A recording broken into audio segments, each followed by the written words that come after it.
सुधारवादी कुराहरू गर्दै एकपल्ट फेरि पनि देश लुट्न पाऊँ भनेर तपाईहरूको समक्ष विलाप गर्दै एकपल्ट अझै हामीलाई भोट दिनुस् भनेर तपाईहरूको घरदल्योमा आइराखेका छन्।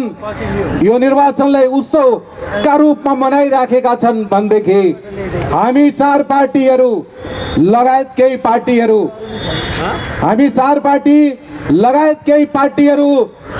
हामी पनि आफ्ना पर्चाहरू वितरण गर्दै, हामी पनि आफ्ना पोस्टरहरू टाँस्दै, हामी पनि वाल पेन्टिङ तथा भित्ते लेखनहरू गर्दै हामी तपाईहरूको माझमा यो दलाल संसदीय व्यवस्थालाई बहिष्कार गर्नुपर्छ, यसको अवज्ञा गर्नुपर्छ, यसमा भोट दिन जानुहुन्न, यसमा उम्मेदवार बन्नुहुन्न भनेर तपाईहरूको माझमा आज हामी तपाईहरूको बीचमा अपिल गर्न आएका छौँ।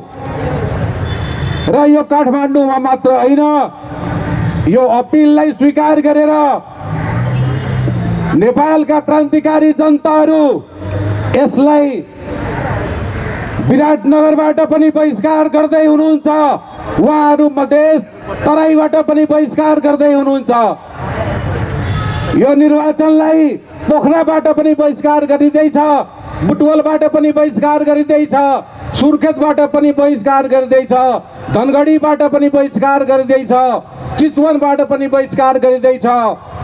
आज हामी काठमाडौँमा पनि काठमाडौँका आदरणीय जनसमुदायहरू यो निर्वाचनलाई बहिष्कार गर्नुपर्छ, अवज्ञा गर्नुपर्छ, यसको काम छैन भनेर आज हामी अनुरोध गर्न आएका छौँ। यहाँ क्रान्तिकारी जनताहरू स्वस्फूर्त रूपमा बहिष्कारका पक्षमा उभिनु भएको छ।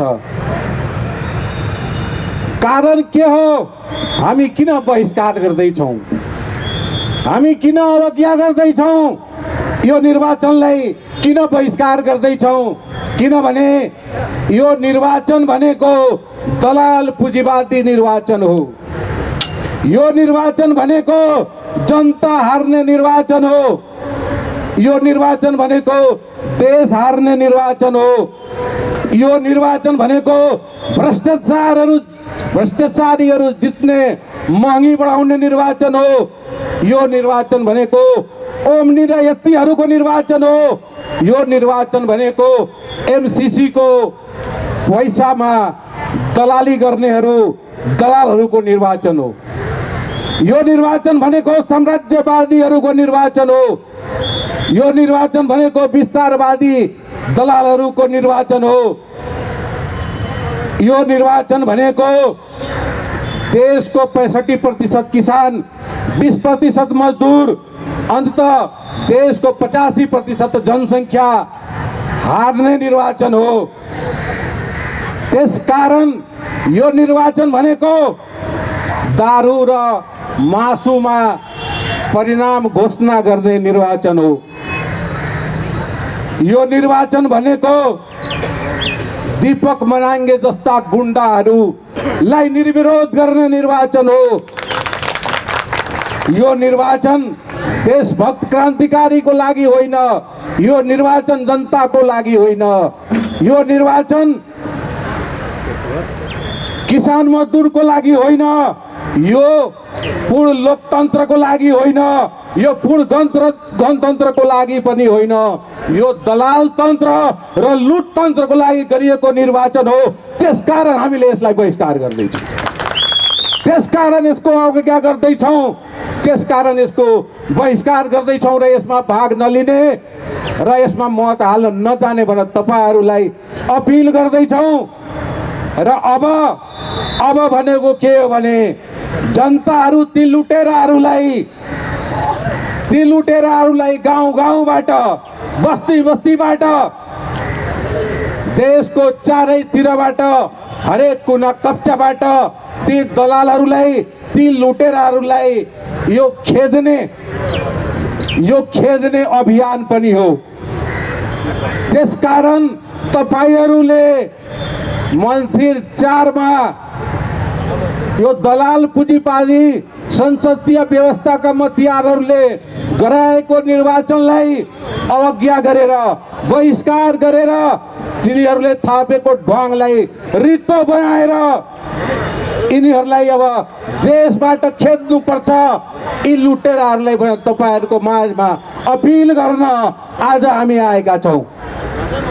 आदरणीय न्यायप्रेमी जनसमुदायहरू, आज देशमा व्यक्तिहरू छ, देशमा महँगी छ, भ्रष्टाचार च्यापच्याप्ती छ। कोही सङ्घ संस्था यस्तो बाँकी छैन जो बिना भ्रष्टाचारको, बिना घुस लेनदेनको काम भइरहेको छ। आज सारा नेपालीहरू डेङ्गुको मारमा छन्, अस्पतालमा सिटामोल पाएका छैनन्, किसान दाजुभाइहरूले मल पाएका छैनन्, बिउ पाएका छैनन्, भोकमरी छ। देशमा पैसा छैन, ब्याङ्कसँग पैसा छैन, ब्याङ्कहरू खाली छ र यी दलालहरूको पैसा अहिले स्विट्जरल्यान्डमा करिब 47 अर्ब पैसा छ। स्विट्जरल्यान्डको स्विस ब्याङ्कमा 47 अर्ब पैसा छ। यो राजतन्त्रमा 6 अर्ब मात्रै थियो। अहिले जसलाई हामी गणतन्त्रको सरकार भन्दैछौँ, जनताको सरकार भन्दैछौँ, त्यो स्थितिमा करिब 47 अर्ब पैसा स्विस ब्याङ्कमा राखिएको छ। स्विस ब्याङ्कमा राखिएको पैसाको ब्याज प्राप्त हुँदैन, त्यो पैसाको उल्टै ब्याज तिर्नुपर्छ। त्यो पैसा किसान दाजुभाइहरूले राखेको पैसा हो, त्यो पैसा मजदुरले राखेको पैसा हो, त्यो देशभक्त व्यापारीले राखेको पैसा हो कि यी दलालहरूले देशलाई लुटेर राखेको पैसा हो? के यो सरकारले त्यो पैसालाई फिर्ता ल्याउन हिम्मत राख्दछ? त्यसकारण यी दलालहरूले देशलाई लुटेर स्विस ब्याङ्कमा राख्नको लागि हामीले यो चुनावमा भाग लिने, मत दिने, तिनीहरूलाई फेरि लाइसेन्स दिने। यतिखेर तपाईँहरूको माझमा जो पानी टङ्कीभित्र, तपाईँहरू सुन्नुभयो होला, पानी टङ्कीभित्र पैसा लुकाएकाहरू पनि तपाईँहरूको माझमा भोट माग्न आइराखेका छन्। हामीलाई फेरि एकपल्ट मत दिनुहोस्, फेरि पनि लुकाउँछौँ भनेर फेरि माग्न आइराखेका छन्। के त पानी टङ्कीभित्र लुकाएका पैसाहरू, त्यो पानी टङ्की भित्र लुकाएका पैसा मेहनतका पैसा थिए वा यिनै दलालहरूले जनताको आँखोमा छारो हाल्दै देश लुटेका पैसा थियो? हामीले उनीहरूसँग प्रश्न गर्न जरुरी छ आदरणीय जनसमुदायहरू। त्यसकारण हामीले यो निर्वाचनमा भाग लिनु हुँदैन, यसको अवज्ञा गर्नुपर्छ भनेका छौँ। आदरणीय मित्रहरू, यो कुनै व्यक्तिको जित हारसँग सम्बन्धित रहेको छैन। त्यसकारण यो निर्वाचनलाई हामी बहिष्कार भनेका छौँ। यो निर्वाचनमा पुराना मानिसहरूलाई हटाएपछि, भ्रष्टाचारीहरूलाई हटाएर इमानदारलाई ल्याइदिँदा कस्तो हुन्छ? यो खराब मानिसलाई हटाएर राम्रा मानिसलाई ल्याइदिए कस्तो हुन्छ? पुराना हटाएर न्याय ल्याइदिए कस्तो हुन्छ? यी राजनीतिक पार्टीहरू भ्रष्ट भए, यिनीहरूको ठाउँमा स्वतन्त्र व्यक्ति ल्याइदिए कस्तो हुन्छ भनेर विभिन्न मानिसहरूले अड्कल गरिराखेका छन्, भनिराख्नु भएको छ। तर आदरणीय मित्रहरू, यो कुनै व्यक्तिको जित हारको प्रश्न होइन। यो कुनै व्यक्ति बदलिँदैमा व्यवस्था बदलिनेवाला छैन र यो व्यवस्था नबदले हामी तपाईँ नेपालीहरूको अवस्था पनि बदलिने छैन। त्यसकारण हामीले के भनेका छौँ भने पटक पटक हामी व्यक्ति बदल्यौँ, व्यवस्था बदलिन सकेनौँ। पटक पटक हामी व्यक्ति बदल्यौँ, व्यवस्था बदलिन सकेनौँ। त्यसकारण हाम्रो अवस्था बदलेन। अब हामी व्यक्ति होइन, व्यवस्था बदलौँ, तब मात्रै हाम्रो अवस्था बदलिन्छ भनेर तपाईँहरूको माझमा अपिल गर्न आइरहेका छौँ। त्यसकारण यो निर्वाचन बहिष्कार गर्नुपर्छ, अवज्ञा गर्नुपर्छ भनेर हामी भनिराखेका छौँ। आदरणीय न्यायप्रेमी जनसमुदायहरू, अब यो निर्वाचन बहिष्कार गरेर के गर्ने त भन्दाखेरि हामी यो निर्वाचन बहिष्कार गरेर हामी यो प्रथम त हामीले यो दलाल संसदीय निर्वाचन प्रणालीलाई खारेज गर्नुपर्छ हामी भनिराखेका छौँ। यो प्रणाली नै के हो भने इमान्दार मानिसलाई पनि भ्रष्टाचार बनाउने, भ्रष्ट बनाउने यो दलाल निर्वाचन प्रणाली भएकोले तपाईँ साधुलाई पनि यो प्रणालीमा भाग लियो भने ऊ पनि निर्वाचित भएर गयो भने ऊ पनि भोलि दलाल हुन्छन्। त्यसकारण यो दलाल निर्वाचन प्रणालीलाई सर्वप्रथम हामीले खारिज गर्नुपर्छ। त्यो खारिज गरेर त्यसको ठाउँमा हामी समाजवाद उन्मुख संविधान लागू गर्नको लागि समाजवादी निर्वाचन प्रणाली हामीले लागू गर्नुपर्छ भनिराखेका छौँ। त्यो भनेको के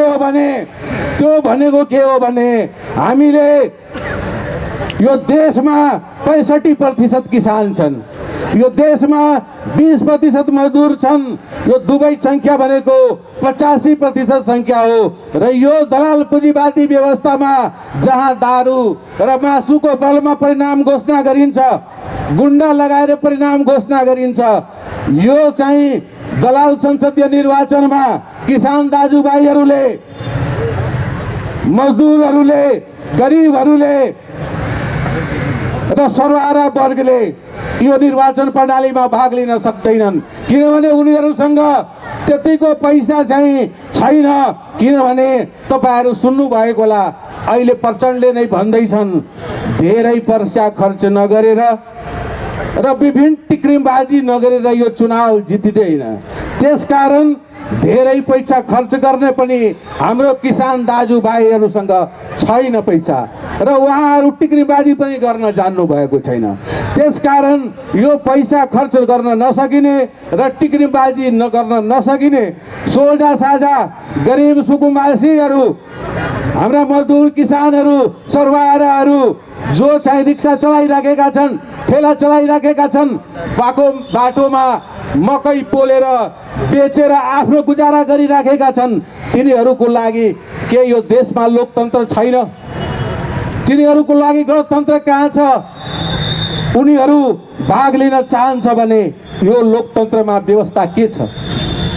कुनै गरिबको छोरा छ, सर्वहारा छ, ऊ इमान्दार छ, उसँग योजना छ, देश विकासको खाका छ, कर्मठ छ, योग्य छ, तर पैसा छैन भने यो लोकतन्त्रमा उसले भाग लिन पाउने कि नपाउने?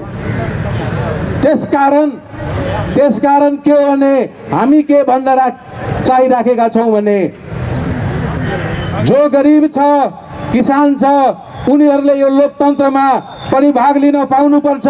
किनभने यो व्यवस्था भने सबैको लागि हो, सबैको घरमा लोकतन्त्रको अनुभूति हुनुपर्छ। त्यसकारण हामी जनसङ्ख्याको आधारमा किसानलाई र मजदुरलाई पूर्ण समानुपातिक निर्वाचन प्रणाली मार्फत तथा उत्पीडित जाति समुदायहरूलाई पनि सङ्ख्याकै आधारमा पूर्ण समानुपातिक निर्वाचन प्रणाली मार्फत र पिछडिएका क्षेत्र र महिलाहरूलाई पनि जनसङ्ख्याको आधारमा 50% पूर्ण समानुपातिक निर्वाचन प्रणाली मार्फत उहाँहरूलाई प्रतिनिधि सभामा प्रतिनिधित्व सुनिश्चित गर्ने व्यवस्था हुनुपर्छ। त्यो भनेको नै के हो भने समाजवादी निर्वाचन प्रणाली हो। र यिनीहरूले भनेको जो अहिले तपाईँहरूले भोग्दै हुनुहुन्छ जो समानुपातिक निर्वाचन प्रणाली, हामी त्यो समानुपातिक निर्वाचन प्रणाली भनेका छैनौँ कि समानुपातिक निर्वाचन प्रणालीको नाम सूची पेश गरेर परिणाम घोषणा भएपछि त्यो सूची निकालेर राजनीतिक दलका ठेकेदारहरूले त्यो आफ्ना सालालाई बेनालाई पैसा लिएका ठेकेदार र व्यापारीहरूलाई र दुई ठाउँबाट प्रत्यक्ष निर्वाचनमा पराजित भएकाहरूलाई फेरि समानुपातिक निर्वाचनमा तिनीहरूलाई चाहिँ व्यवस्था मिलाउने, टिपेक्स लगाएर नाम सच्याएर व्यवस्था मिलाउने त्यो किसिमको समानुपातिक निर्वाचन प्रणाली हामी भनेका छैनौँ। हामी भनेको पूर्ण बन्द सूची भनेका छौँ र पूर्ण बन्द सूची अन्तर्गत प्रादेशिक सूची भनेका छौँ, जसले यो चाहिँ राजनीतिक पार्टीहरूले हेरफेर गर्न नसकोस् र जहाँका जनताले भोट दिएका छन्, काठमाडौँको जनताले भोट दिएपछि त्यसको ठाउँमा विराटनगरको मानिसलाई नेताको वरिपरिका चप्चाहरूलाई राख्न नपाउने समानुपातिक निर्वाचन प्रणाली बनेका छौँ। अर्को हामीले के भनेका छौँ भने हामीले यो देशको जो कार्यकारी प्रमुख छ त्यो चक्रीय प्रणाली मार्फत हामीले चुन्नुपर्छ। त्यसको लागि हामी के भनिराखेका छौँ भने देशलाई 4 वर्ण 36 जातिको साझा फुलबारी भनिएको छ, तर अन्ततः पञ्चायत कालदेखि अहिलेसम्म एउटै विशेष जातिको यो राज्य व्यवस्थाको अन्त हुनुपर्छ, एउटै जातिको हालिमुहाली अन्त हुनुपर्छ। त्यसको लागि हामीले दलित, जनजाति, आदिवासी, खास आर्य, मधेसी मुस्लिमको चक्रीय प्रणालीबाट हामीले 5-5 वर्षमा हामीले चुन्नुपर्ने कार्यकारी प्रमुख चुन्नुपर्ने व्यवस्था हुनुपर्छ यो देशमा। हामी त्यो भनिराखेका छौँ। त्यो भनेको स्विट्जरल्यान्डमा भएको व्यवस्था हो, त्यो भनेको क्यानाडामा भएको व्यवस्था हो, त्यो भनेको हर्जेगोभिनामा भएको व्यवस्था हो, त्यो भनेको नाइजेरियामा भएको व्यवस्था हो, त्यो भनेको भारतका केही प्रान्तहरूमा भइराखेको व्यवस्था हो। किनभने देशमा 4 वर्ण 36 जातिको साझा फुलबारी भन्ने, तर एउटै जातिलाई राज्यले मात्र मलजल दिने, एउटै जातिलाई संरक्षण गर्ने, बाँकी फुललाई मिचिदिने, कुचिदिने, कुल्चिदिने, निमोठी दिने, त्यसलाई कोफिलामा नै राख्ने, त्यसलाई फक्रिन नै दिने र अन्ततः यो राज्य नै एउटा सीमित व्यक्तिको हातमा, सीमित जातिको हातमा, सीमित मानिसहरूको वंशको हातमा पुग्ने, जसबाट राष्ट्रियता कमजोर हुने, विदेशीहरूको हस्तक्षेप बढ्ने भएको हुनाले देशको आन्तरिक राष्ट्रियता बलियो बनाउनको लागि उत्पीडित समुदायले खोजेका पहुँच, प्रतित्व र पहिचानलाई सुनिश्चित गर्नको लागि हामीले चक्रीय प्रणाली मार्फत कार्यकारी प्रमुखको निर्वाचन गर्नुपर्छ हामीले भनिराखेका छौँ। किनभने संविधानले नै भनेको छ यो देशमा का हरेक निकायमा समानुपातिक समावेशी प्रतित्व हुनेछ भनेर संविधानले भनेको छ। यदि संविधानले त्यो कुरा भनेको छ भने प्रधानमन्त्री वा राष्ट्रपति जे भए पनि कार्यकारी प्रमुख भनेको देशको एउटा निकाय हो। त्यो निकायमा पनि समानुपातिक समावेशी गर्ने कि नगर्ने, त्यो गर्ने हो भने त्यहाँ त व्यक्ति एउटै हुन्छ। त्यो व्यक्ति एउटै हो भने त्यसमा समानुपातिक र समावेशी गर्ने व्यवस्था के छ? कि त भन्नु पर्यो सांसदमा मात्रै समानुपातिक समावेशी हुन्छ, राष्ट्र प्रमुखमा हुँदैन भन्नु पर्यो, कार्यकारी प्रमुखमा हुँदैन भन्नु पर्यो, कि देशको हरेक निकायमा समानुपातिक समावेशी हुनेछ भन्ने छ भने त्यसमा पनि समानुपातिक समावेशी हुनको लागि पनि चक्रीय प्रणाली नै विकल्प छ। त्यसकारण चक्रीय प्रणाली मार्फत राष्ट्रको कार्यकारी प्रमुख चुन्नुपर्छ र त्यसको साथसाथै जनतालाई सार्वभौम सम्पन्न बनाउनको लागि, जनतालाई नेपाली जनतामा सार्वभौम सत्ता निहित छ भन्ने कुरा अनुभूति गराउनको लागि राइट टु रिकल, फिर्ता बोलाउने अधिकार पनि हामीले दिनुपर्छ। तब मात्रै जनता सार्वभौम हुन्छन्। हामीले जनता सार्वभौम छ भनेर भनेका छौँ, हामी जनता सार्वभौम छ भनेर भनिराखेका छौँ, तर त्यो सार्वभौम जनताले 5 वर्षमा एकचोटि मत हालेर तिनीहरूलाई चाहिँ राष्ट्रपतिको, प्रधानमन्त्रीको, मन्त्रीको कुर्सी हामी दिन्छौँ, तिनीहरूलाई नियुक्त गर्छौँ। तर 5 वर्षभित्र एकपल्ट चाहिँ मत दिएको आधारमा 5 वर्षसम्म पनि हामी आफ्नो हात काटेर दिइसकेको चाहिँ हामी महसुस गरिराखेका छौँ र तिनीहरूले त्यो बिचमा आफ्ना गरेका बाचाहरू पुरा गरिराखेका छैनन्। तिनीहरूलाई जनतालाई धोका दिइराखेका छन्, तिनीहरूलाई राष्ट्रघात गरिराखेका छन्, तिनीहरूले एमसीसी एसपीपी जस्ता राष्ट्रघाती सम्झौता गरेर अन्ततः साम्राज्यवाद र विस्तारवादका दलाल बनिराखेका छन्।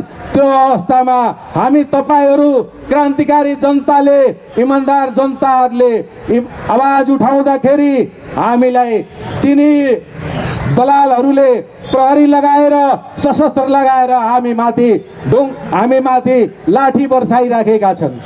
त्यसकारण हामी के भनिराखेका छौँ भने जनतालाई राज्यको मालिक बनाउनु पर्छ, जनता राज्यको स्थापना गर्नुपर्छ भनेर हामी भनिराखेका छौँ। त्यो भनेको के हो भने जसरी एउटा फ्याक्ट्रीको मालिकले मजदुरलाई नियुक्ति गर्छ र त्यो मजदुरले काम गर्न गडबडी गर्यो भने, काममा बेइमानी गरियो भने भोलिदेखि तपाईँ नआइजानुस् भनेर त्यो मालिकले भन्छ, तब मात्रै ऊ मालिक हुन्छ। त्यसकारण जनता मालिक त्यो बेला हुन्छ कि जब हामीले यिनीहरूलाई मत हालेर यिनीहरूलाई चाहिँ शासन सत्तामा पुर्याइराखेको अधिकार हामीसँग छ भने, यिनीहरूले राष्ट्रघात गर्यो भने, यिनीहरू बेइमानी गरियो भने, यिनीहरू भ्रष्टाचार गरियो भने हामी के जनताहरूले तिनीहरूलाई जुनसुकै बेला पनि तपाईको काम राम्रो छैन, तपाईँ फर्केर आउनुस् भनेर यिनीहरूलाई जुनसुकै बेला पनि फिर्ता बोलाउने अधिकार हामीसँग हुनुपर्छ, जनतासँग हुनुपर्छ। त्यो भनेको के हो भने राइट टु रिकल हो। त्यसकारण त्यसपछि मात्रै जनता सार्वभौम हुन्छन्, त्यसपछि मात्रै जनता मालिक हुन्छन्। हामी धेरै मानिसहरूले भनिराखेका छन्, हामी केही मानिसहरूसँग राजनीतिक कुराहरू गर्दाखेरि मानिसहरूले हामीलाई कालिदास भनिराखेका छन्। त्यो किन भनिराखेका छन् भने हामी के भनिराखेका छौँ भने निर्वाचित प्रतिनिधिहरू मन्त्री बन्नु हुँदैन।